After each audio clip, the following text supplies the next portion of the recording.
করলো, সেই কাজটা না হটাতে পারলে তাদের একেবারে যেন সব সর্বনাশ হয়ে যেত। আজকে তারা কেমন আছে আমি জিজ্ঞেস করি? হ্যাঁ, ইউনূসের ক্ষমতার সাথে যে কয়জন আছে তারা ভালো আছে, তাদের তো টাকা পয়সার অভাব নাই। শিক্ষা প্রতিষ্ঠানে আজকে শিক্ষার কি অবস্থা? ঢাকা বিশ্ববিদ্যালয় অসাম্প্রদায়িক চেতনার, গণতান্ত্রিক ধারার একটা বিশ্ববিদ্যালয়, যা প্রাচ্যের অক্সফোর্ড হিসেবে খ্যাত ছিল। কি দুর্ভাগ্য আমাদের! সেই বিশ্ববিদ্যালয়ে ডাকসু ইলেকশন দিয়ে দিল। ছাত্রলীগ ব্যান, ছাত্রলীগ করতে পারবে না। আর ছাত্রলীগকে ব্যান করার পিছনে সব থেকে বেশি আগ্রহী ছিল বিএনপি, তারেক গং আর জামাত। তারা এক হয়ে, হ্যাঁ ঠিক আছে, ছাত্রলীগ ব্যান করার রেজাল্টটা কি দাঁড়ালো? এবার ছাত্রদল বুঝে দেখুক। ছাত্র শিবির বা জামাতে ইসলামী কিন্তু বিএনপিকে এতটুকু ছাড় দেয় নাই। বিএনপির সেক্রেটারি জেনারেল ফখরুল সাহেব যে ধর্ণা দিল, ভিসির সাথে দেখা করলো, দু একটা জায়গায় সিটে একটু ভাগ বটরা পাওয়া যায় কিনা, সেখানেও ব্যর্থ মনোরথ। সব জাহাঙ্গীরনগর বিশ্ববিদ্যালয় আর ঢাকা বিশ্ববিদ্যালয়, ডাকসু চাকসু সবই শিবিরের দখলে চলে গেল। স্বাধীনতা বিরোধী, নারী নির্যাতনকারী, গণহত্যাকারী, গ্রামের পর গ্রাম যারা জালিয়াতি ছাড়খাড় করেছে, তাদেরই উত্তরসূরিরা আজকে সেই আল বদর, রাজাকার, আল শামস, বুদ্ধিজীবীদের হত্যা যারা করেছে, রোকেয়া হলে একের পর এক নারীদের উপর নির্যাতন করেছে। অনেক মেয়ে ওই 25শে মার্চে ঝাঁপিয়ে পড়ে গেছিল নিজের ইজ্জত বাঁচাতে, কয়েকশো মেয়েকে পাকিস্তানি হানাদার বাহিনীতে তুলে দিয়েছিল। আজকে সেই সব জায়গায় কারা যেতে? স্বাধীনতা বিরোধী শক্তি শিবির। এ লজ্জা আমরা রাখবো কোথায়? ছাত্রলীগের ব্যান করে দিয়ে, আওয়ামী লীগের কাজকর্মকে নিষিদ্ধ করে ব্যান করে দিয়ে, আওয়ামী লীগের নিবন্ধন বাতিল করে দিয়ে দেশটাকে কাদের হাতে তুলে দিল? যাদেরকে আমরা পরাজিত করেছিলাম মুক্তিযুদ্ধ করে, যারা সারেন্ডার করেছিল, সেই পরাজিত শক্তিকে আজকে তুলে এনেছে ডক্টর মোহাম্মদ ইউনূস। এটাও তার সাফল্য। যেখানে যত ধ্বংস আছে, ব্যর্থতা আছে, সেটাই তার সাফল্য। চমৎকার! তাকে বাহবা দিতে হয় তার এই সফলতার জন্য। দিন এভাবে যাবে না, দিন ফিরে আসবে। আজকে যারা নির্যাতিত হয়েছেন, স্বজনহারা বেদনা নিয়ে আজকে কষ্ট পাচ্ছেন, আমি এটুকু বলতে পারি, আমি বাবা মা ভাই, আমি আর রেহানা সব হারিয়েছি। স্বজনহারা বেদনার যে কষ্ট, সেটা আমাদের থেকে কেউ বোঝে না। কেউ স্বাধীনতার এত বছর পরে এভাবে মানুষকে জীবন দিতে হবে, এটা কখনো ভাবিনি। জঙ্গি দমন করেছিলাম, মানুষের ভাগ্য পরিবর্তন করেছি। গৃহ ভূমিহীনদের ঘর দিয়েছে, জমি দিয়েছি। বেকার যুবকদের কর্মসংস্থার ব্যবস্থা করে দিয়েছিলাম একেবারে তৃণমূল পর্যায় পর্যন্ত। প্রতিটি পদক্ষেপ নিয়েছি কর্মসংস্থান সৃষ্টি করে। বেসরকারি খাত উন্মুক্ত করে দিয়ে কর্মসংস্থান সৃষ্টি করেছি। কম্পিউটার ট্রেনিং, প্রযুক্তির শিক্ষা, কারিগরি শিক্ষাকে গুরুত্ব দিয়েছি। শিক্ষা প্রতিষ্ঠানগুলি অস্ত্র ছিল না, শিক্ষার পরিবেশ করেছিলাম। আজকে সব শেষ করে দিয়েছে। একটা দেশের, উন্নয়নশীল দেশের মর্যাদায়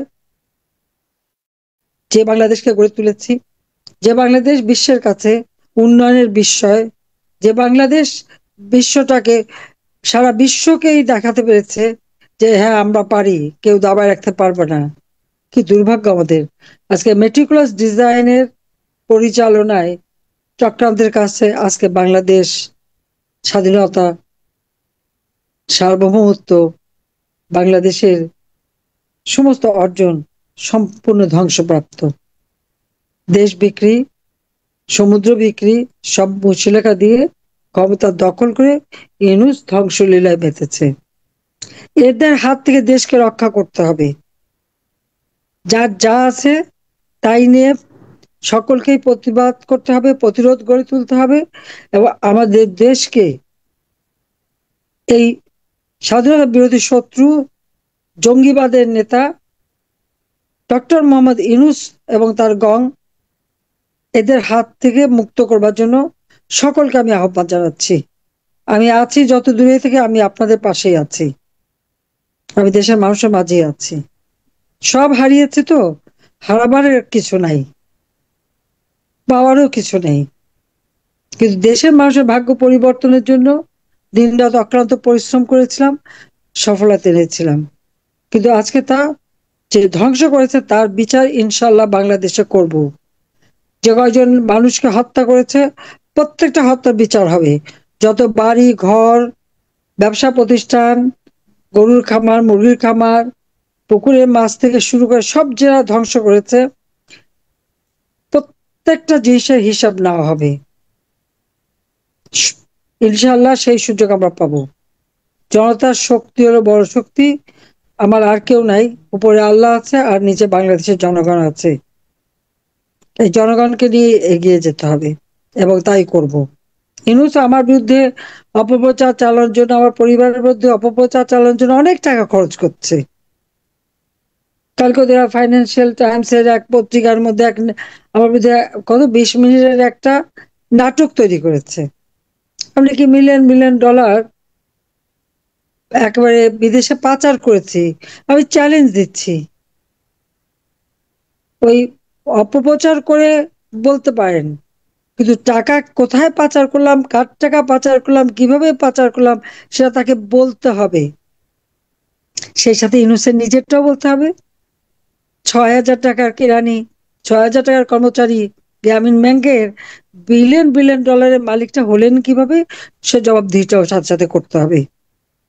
টাকা পাচার আমরা করি না।